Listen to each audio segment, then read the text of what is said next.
For this episode of Career Growth Made Easy, we're putting on our detective hats. That's right.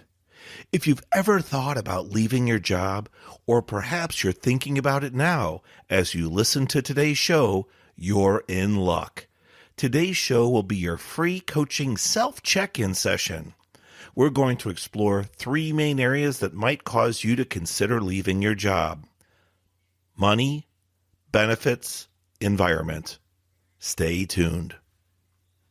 I was an engineer and in 2008 lost my job due to the economic collapse. Jobs were scarce.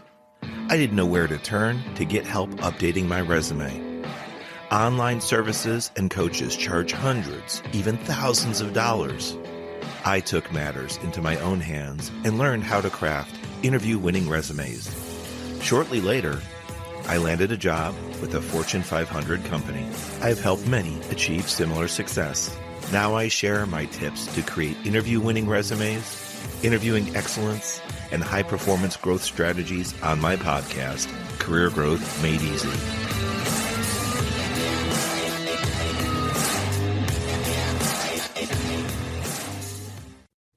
Welcome back to the Career Growth Made Easy podcast. I'm your host, Craig Ansell.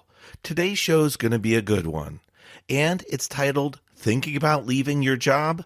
Listen to this first. So, we've all over the years thought about leaving our jobs. There might be a number of reasons why, but in the end, we had to make the hard choice. What if you're actually having those thoughts and feelings now? This show might really put some things together for you, nail down some things that you were concerned about or considering, or it could give you direction into an entirely new pathway into where you want to go with your thoughts about potentially leaving your job. I mentioned in the intro there were three main areas which are typical for people that are considering leaving their jobs. It's money, benefits, and environment. So, in order to do this self-check-in, we have to pause. We need to be honest with ourselves. I mean, after all, who else knows how you feel? You're the number one advocate for you. So have you kept your feelings and emotions to yourself, or do you share them? If you share them, is it to your family, friends, neighbors? How about coworkers? Or is there a special someone in your life that you say, you know what, I feel that I can open up to them? Each of our situations is unique, but in the end, you'll need to be the one to decide what action you take. And as we talk through these three key areas, the money, benefits, environment, hopefully they'll spark some interest, some thought for growth in your minds as to, is one of these areas the true reason that's causing me concern, causing me pause, why I feel unhappy at work, or is it something else? So maybe you've misdiagnosed something and you weren't aware of it. Maybe you don't have to leave your job at all or your company. We're going to talk about that as well. So we talk about money starting out, right? Money is the primary mover for all of us. Now, I'll back up a minute and say this. If you have a passion and you want to do what you love, then technically you'll never work a day in your life, right? If you do what you love, you'll never work a day in your life. Well, that's true, but in the end, you're still putting out product, you're still providing a service, you're still performing a work activity.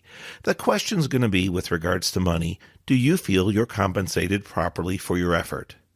Now, while we're thinking about that, there's two ways to approach this.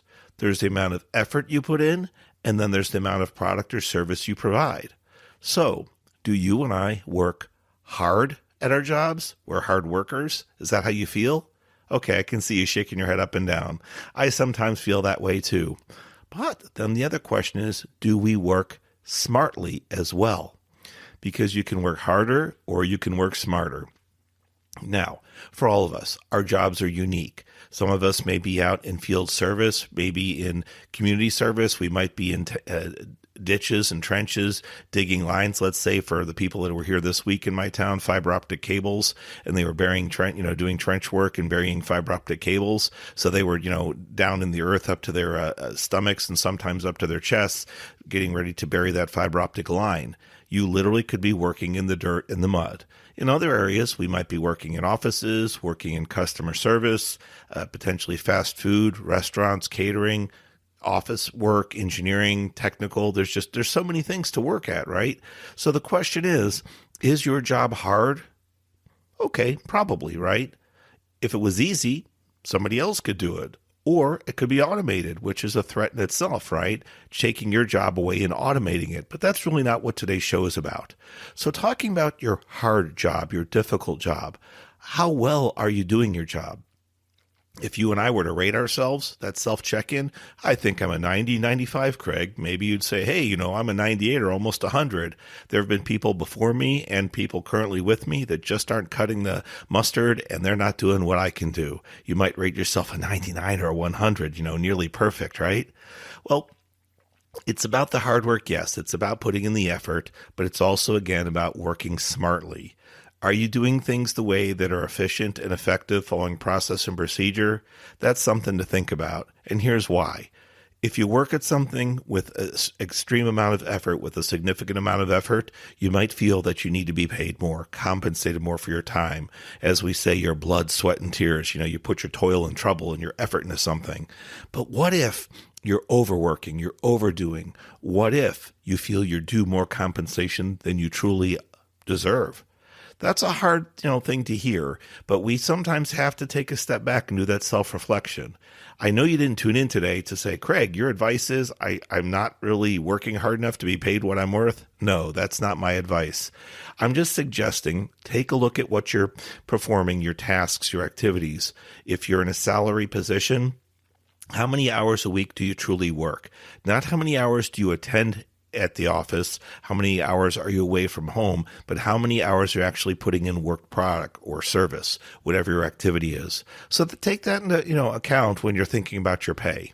But then also with regards to your pay, the grass is not always greener on the other side. So we want to be careful before we jump ship, so to speak, and look for somewhere that would be higher pay. But with regards to pay, what you can do is look at a U.S. average. You can go online, do some searches, and see what the average pay rate for position X is, and then you'd put in your title. For me, it's a project manager. For others, it could be an electrical engineer, a design engineer, a audio video technician, and then sometimes there's levels of engineer or technician. So it might be engineer level 1, engineer level 2, audio repair or AV technician level 1, 2, 3, or senior.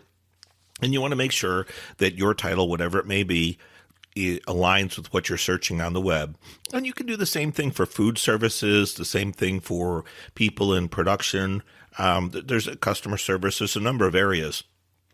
But then after you've done that, you need to compare where you live.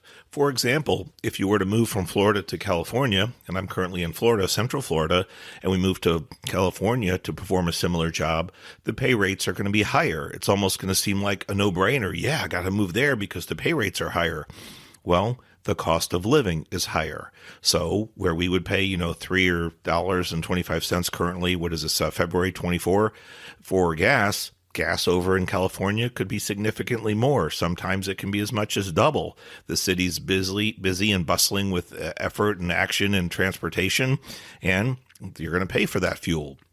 But again, I haven't checked the rates, but that's just an idea. Gas is one thing, fuel for your vehicle, even if it's electricity to charge your electric vehicle. Then what's the cost of a dozen eggs? What's the cost of a gallon of milk? I think you get the point there, the cost of living.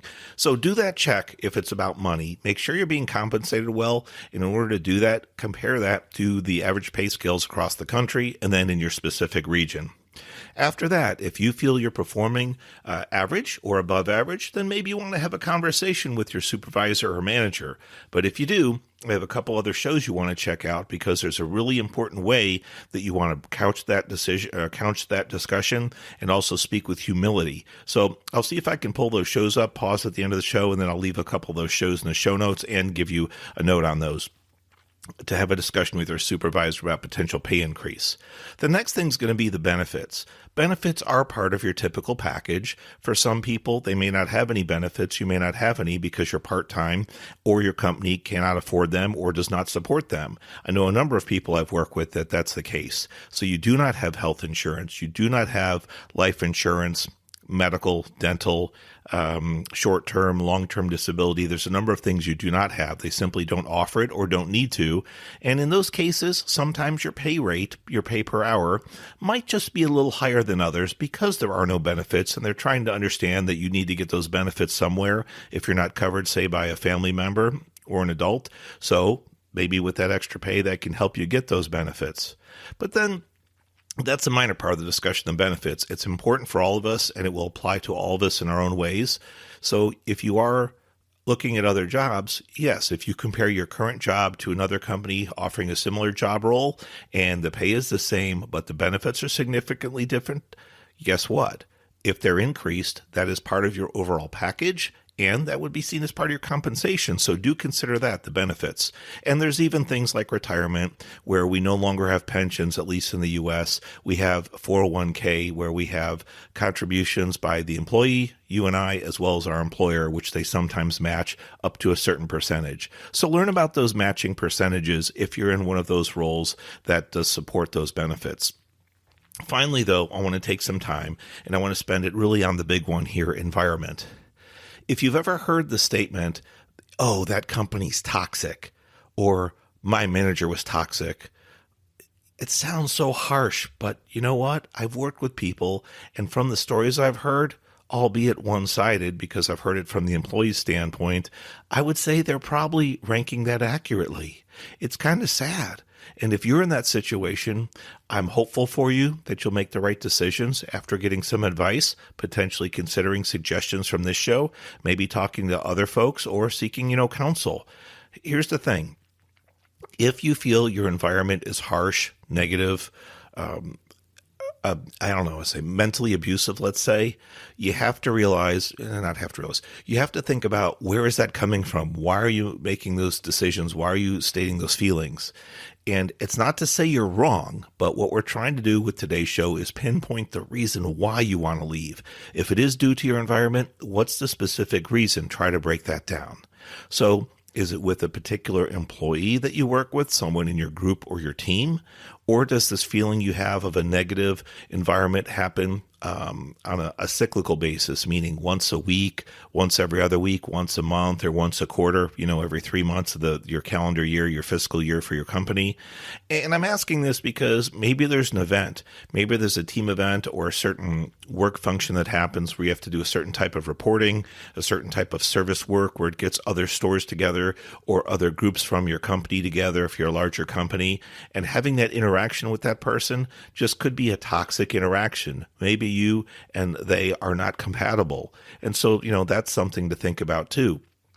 If it is related to a single person, a single instance an instance, which then of course recurs as you go on to additional work functions with this person over time, maybe you could ask your supervision or management, say, hey, I feel that there's a personality conflict working with this particular person in this position, and I was wondering if there's a way that we could kind of avoid those situations, or is there a way to work with someone different so we can still get the same job function done and maybe a little bit more efficiently, effectively, instead of this back and forth kind of arguing, if you will, over who's right, who's wrong. There's different situations, but that would be the example of a incompatible relationship at work, and if it gets really aggressive, really extreme, you could call that toxic. So that'd be between yourself, the employee, and a fellow employee. It doesn't have to be someone on your immediate floor, immediate vicinity, cubicle, part of the building or wing. It could be, again, someone that comes in for a certain work function. So if it is limited, that's the good thing. But in the end, you still don't want that, and that's driving you to consider leaving. Understandable. The next thing would be, if you feel that you have a toxic company, it's just toxic. I dislike it here. Some might even say the word hate. I can't stand another day here. You kind of go to work frustrated, stressed, and even, feeling red and just blood boiling, and you leave feeling that way. You take your break and you can't wait to get out of the building. You can't wait to hear the door slam when you take your break or your lunch break or another break during the day. Well, for that toxic situation, again, try to define that. I'm not saying it's not happening, but try to get to the root of it. Is it the company as a whole, depending on how large your company is that you work for, or is the particular person involved? If so, is that person someone related to supervision or management? And if that's the case, if you don't feel you can talk to them directly because you have a personality conflict or there's other situations going on that you don't feel they have your back and support, perhaps you would consider, again, this each case is specific and you have to make this decision for yourself. I'm just trying to open up some possibilities for you.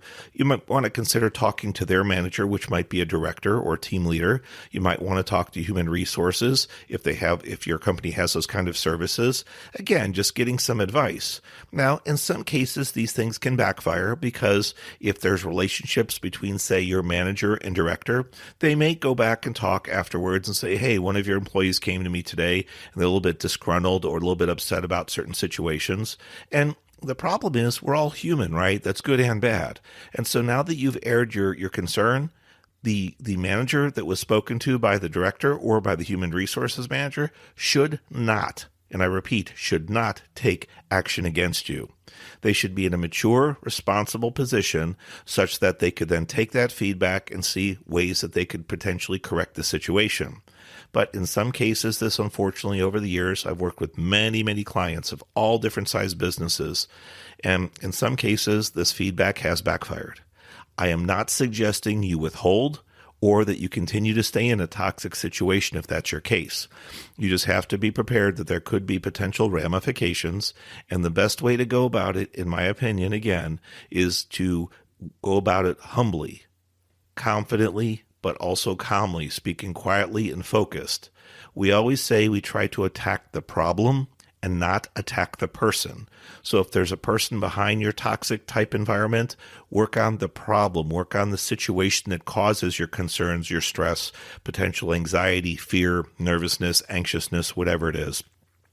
If it's not a person causing these feelings, these problems, but it's a process you have at work, or it's a certain set of machinery or equipment that doesn't work properly, or you have to, instead of working at a local printer to get your print jobs done or scanning done, you have to go out of your way to a significant distance somewhere else, then that's a little bit easier to talk about a mechanical or an IT technical situation and possibly get some repairs done or get machines swapped out. So that's just some ideas there. So again, just the focus of today's show, if you're thinking about leaving your job, listen to this episode first. Identify which of the three it is, or if it could be a combination thereof: money, benefits, and environment. And if it is the last one, just take a solid look, a self-reflection on what it might be. In some cases, when we take these reflective moments and look in the mirror, for example, we might realize we're part of the problem, but that means we're also part of the solution. I didn't say that you or I are the problem. I said we're part of the problem. So we turned it into being part of the solution. So if we then find that there have been some, let's say, negative comments made or some negative feedback made at past performance reviews, it might be ideal to sit down if you have that information handy or you can access it, and sit back, take a deep breath, and just read through it. What is that message? What is that performance review or that employee or management feedback form saying? What are the key points behind it? And rather than being defensive and immediately kind of stiffening up and tightening up and raising your shoulders and that's not me, I don't appreciate what they said about me, that's a lie, that's dishonest. It may be, but if it's written down, it's some feedback that you have to work with. So with that said, try to digest that feedback in a different manner and see what areas might be that are affecting you at work and what are some potential opportunities for improvement. What are some strengths you could polish, and what are some areas of weakness, at least based on this feedback, that you could work on? Now, when we start to improve on our weaknesses, it's not going to happen overnight, but your attitude, your demeanor, your posture, the way you're acting, it's all going to change when you take on a positive recovery plan, when you're looking forward to some type of corrective action or corrective improvement. So for today's show, thinking about leaving your job, listen to this episode first. I hope our talk on the three potential areas that might affect you, money, benefits, and environment, gave you some food for thought. I did spend quite a bit of time on the money portion. I touched on benefits just to open your eyes to different benefits out there, as well as spent some time on the environment, especially toxic or negative environments. Through the power of the magic pause button, I was able to go ahead and find the episodes that I wanted you to reference. And luckily, they're very fresh. They're right off the press. They're all from the new year. It's January 1st, January 8th, and January 15th releases. The first is Earn More Money in 24, How to Get a Raise. So that'll be the final show I want you to listen to. I kind of want you to listen in reverse order. That's episode 187, but save that new one for last, though. Then there's Finding New Perspective in the New Year. That's 188. I would take a look at that second. And first, what I would look at is 189. Breaking Down Unconscious Bias. So I kind of did that backwards. It's 189, 188, 187. The reason why I want you to look at and listen to Breaking Down Unconscious Bias 189 first. Unconscious bias, if you're not a familiar listener, is how we relate to people, how we communicate, how we read each other's body language, and we learn and feel and observe our own and see how we can potentially react differently in certain situations, especially emotional. So learning about unconscious bias will be really helpful, 189, then a new perspective for New Year, 188, and then close it out with Earn More in 24, How to Get a Raise. I hope these shows will benefit you, and if so, please feel free to leave comments and feedback on any of the podcast channels. Specifically, Apple and Spotify would be helpful, but wherever you listen, we would appreciate you.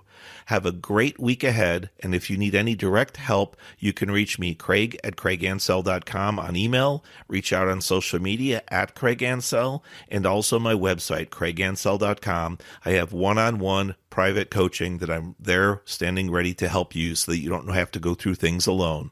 We have discovery coaching, trying to unpack and unravel your situation, and you'll leave with actionable, bite-sized steps that you can move forward with in your plan to change your situation.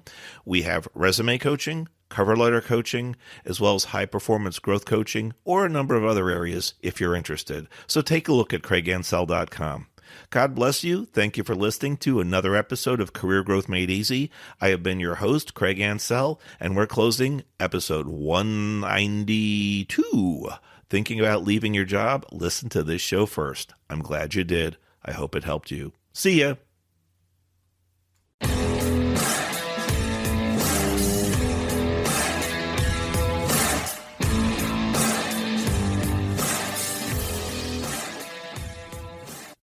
Thanks for watching. If you've enjoyed this episode, be sure to subscribe to our channel.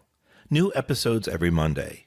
In the meantime, why don't you follow us on social media at Craig Ansell on Facebook, LinkedIn, and Instagram. To book a coaching appointment, download our free guides, or join our email list, check out the links in the description below.